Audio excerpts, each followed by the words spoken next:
नमस्ते। आप सभी को करवा चौथ की बहुत बहुत शुभकामनाएं।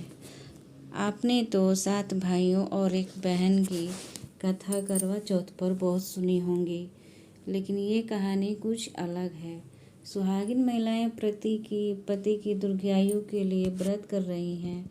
शाम को चांद को अर्घ देकर और छलनी से पति का चेहरा देखकर व्रत तोड़ेंगी। वहीं कुंवारी कन्याएं अनुकूल पति की प्राप्ति के लिए इस दिन निर्जला व्रत रखकर तारों को देखेंगी और फिर व्रत खोलेंगी। करवा चौथ पर व्रतियों को करवा माता की कथा पढ़नी चाहिए। इस कथा को पढ़ने से सुहाग की उम्र लंबी होती है।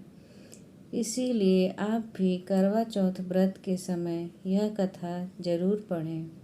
अगर आप मेरे चैनल पर नए हैं तो मेरे चैनल को सब्सक्राइब कीजिए, कमेंट कीजिए, शेयर कीजिए, लाइक कीजिए। आइए चलते हैं कथा की ओर। करवा चौथ की कहानी है कि देवी करवा अपने पति के साथ तुंगभद्रा नदी के पास रहती थी। एक दिन करवा के पति नदी में स्नान करने गए तो एक मगरमच्छ ने उनका पैर पकड़ लिया और नदी में खींचने लगा। मृत्यु करीब देखकर करवा के पति करवा को पुकारने लगे। करवा दौड़कर नदी के पास पहुंची और पति को मृत्यु के मुंह में ले जाते मगर को देखा। करवा ने तुरंत एक कच्चा धागा लेकर मगरमच्छ को एक पेड़ से बांध दिया। करवा के अस्तित्व के कारण मगरमच्छ कच्चे धागे में ऐसा बंधा कि टस से मस नहीं हो पाया। करवा के पति और मगरमच्छ दोनों के प्राण संकट में फंसे थे।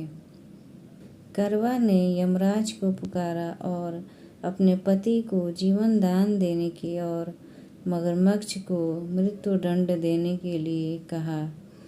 यमराज ने कहा, मैं ऐसा नहीं कर सकता क्योंकि अभी मगरमच्छ की आयु शेष है और तुम्हारे पति की आयु पूरी हो चुकी है। क्रोधित होकर करवा ने यमराज से कहा, अगर आपने ऐसा नहीं किया तो मैं आपको श्राप दे दूंगी। सती के शाप से भयभीत होकर यमराज ने तुरंत मगरमच्छ को यमलोक भेज दिया और करवा के पति को जीवन दान दिया।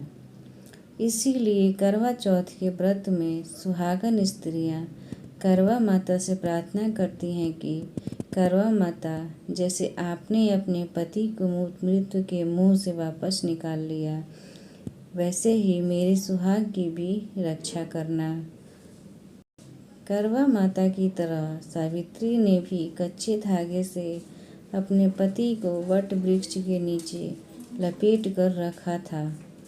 कच्चे धागे में लिपटा प्रेम और विश्वास ऐसा था कि यमराज सावित्री के पति के प्राण अपने साथ लेकर नहीं जा सके। सावित्री के पति के प्राण को यमराज को लौटाना पड़ा और सावित्री को वरदान देना पड़ा कि उनका सुहाग हमेशा बना रहेगा और लंबे समय तक दोनों साथ रहेंगे।